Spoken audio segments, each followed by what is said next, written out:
अस्सलाम वालेकुम जी, welcome to back my channel. Hopefully सब ठीक ठाक होंगे। अल्हम्दुलिल्लाह मैं भी बिल्कुल फ़ाइन शाइन। तो यहाँ पर जी सबको गुड मॉर्निंग टू यू। और ये गुड मॉर्निंग के टाइम ही ये सब काम आज हो रहे हैं, क्योंकि कल मैंने रात को ना लगाई थी मशीन और काफ़ी कपड़े जमा हुए थे। आपको पता है कि गर्मी गर्मी गर्मी, 2 सूट तो मैंने लास्ट में यानी कि चेंज करने होते हैं, और फिर अयान ने भी 2 मस्ट करने होते हैं। गर्मी है और आजकल जिस तरह से स्वेटिंग होती है ना, वो तो लगता है कि बस 3-3 सूट जो है ना वो चेंज कर लो, क्योंकि बार बार स्वेटिंग होती है और फिर आवाज़ारी सी होती है, फिर नहाना पड़ता है। लेकिन नहाना ना नहाना आजकल एक ही कंडीशन में आता है, क्योंकि किचन में चले जाओ तो बस ऐसे बंदा लगता है भीग के निकल आता है फिर। तो खैर यहाँ पर ना रात को मैंने ऐसे ही कपड़े रख दिए थे, और फिर यहाँ पर मैंने सोचा जल्दी जल्दी समेट लूँ, उसके बाद मैं अपने अपने जो है वो काम शुरू करूँगी। और थैंक यू सो मच जो लोग मुझे सपोर्ट करते हैं, और थैंक्स फॉर उन लोगों का जो कि मेरी व्लॉग का वेट करते हैं। 2 दिन में थोड़ा सा बिज़ी थी, जिसकी वजह से एक तो लाइट का आजकल इतना इशू है कि वीडियो बनी हुई थी बट अपलोड नहीं हो सकी थी। तो अब सोचा मैंने खैर बना लूँ। तो इसी तरह से बस जी नाश्ता वाश्ता जो है माश की दाल बनी हुई थी, रात को बनाई थी, तो वो अभी पड़ी हुई थी। उसको भी मैंने सोचा कि हल्का सा पानी का दम लगा के गर्म कर लूँ।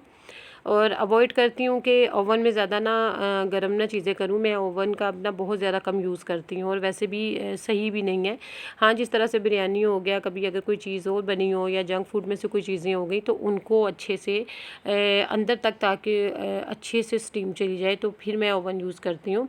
तो खैर कोशिश यही होती है कि चूल्हा तो जलना ही है, तो साथ ही ना मैं इस और भी जो है काम वो भी कर लूँ।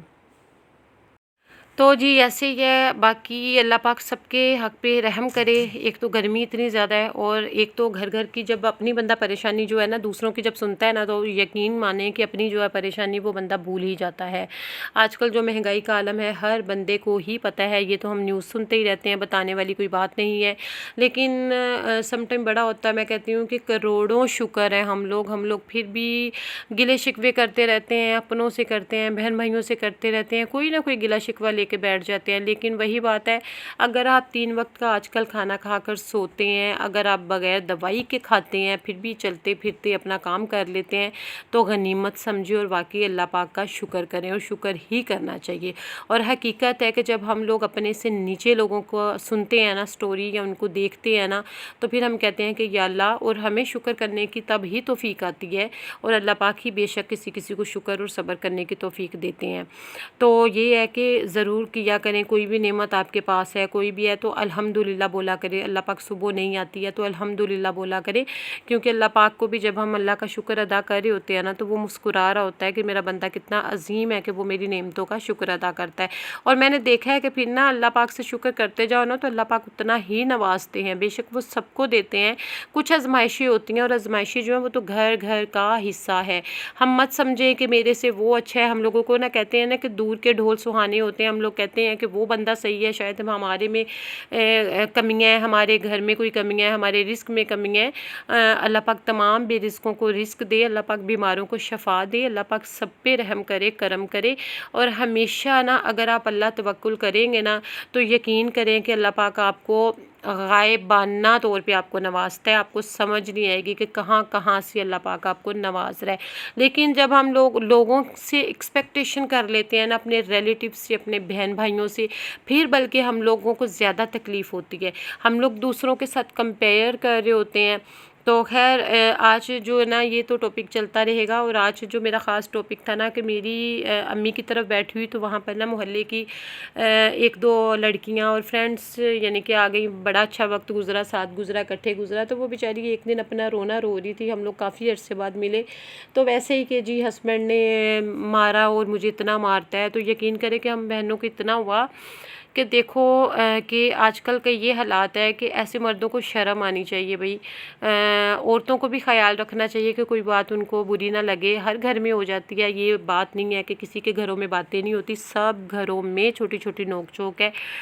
This is a part of life, और ये हिस्सा है एक इस लाइफ का ना। तो लेकिन जो औरत पे हाथ उठाना ना, वो बेचारी कहती है कि मैं तुम्हें क्या बताऊं कि वो इतना मेरा हावन जो है मुझे बात बात पे मारता है, जलील करता है, बच्चों के ताने देता है, दफ़ाओ जो ले जाओ।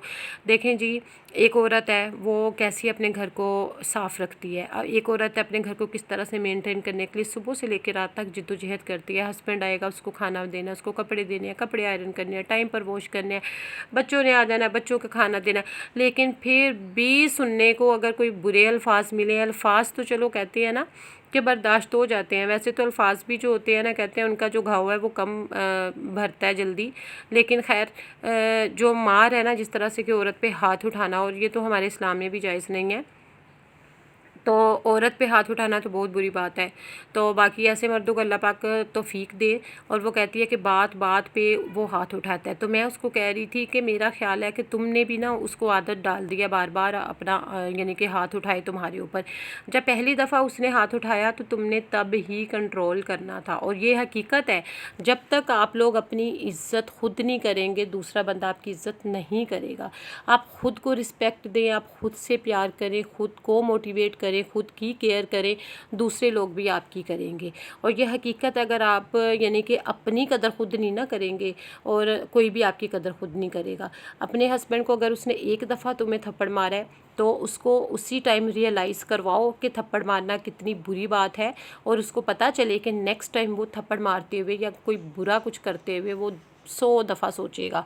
तो बिल्कुल ये कोई मुकाबलेबाजी नहीं होती, बट ये एक बहुत बुरी बात होती है। और मैंने देखा वो बेचारी यही कह रही थी कि भाई माँ बाप का फिर आता है कि माँ बाप ऐसे, माँ बाप हमारे ना थोड़े से माँ बाप का भी एक लेवल, मेंटल लेवल बना हुआ होता है। बच्चियाँ बस ब्याह दी हैं तो ब्याह दी हैं, और कुछ लोग तो है सालों साल अपने बच्चियों के घरों में नहीं जाते। कम अज़ कम माँ बाप बहन भाइयों को आते जाते रहना चाहिए, ताकि भाई जो वो अपने नौकरानियों की तरह ससुराल में बैठ के सबकी आवभगत करती है, अपने काम करती है, मेहनत करती है, एफर्ट करती है, स्ट्रगल करती है, एटलीस्ट उनको घर वालों को भी रियलाइज़ हो कि भाई इसका ख़ानदान पीछे है।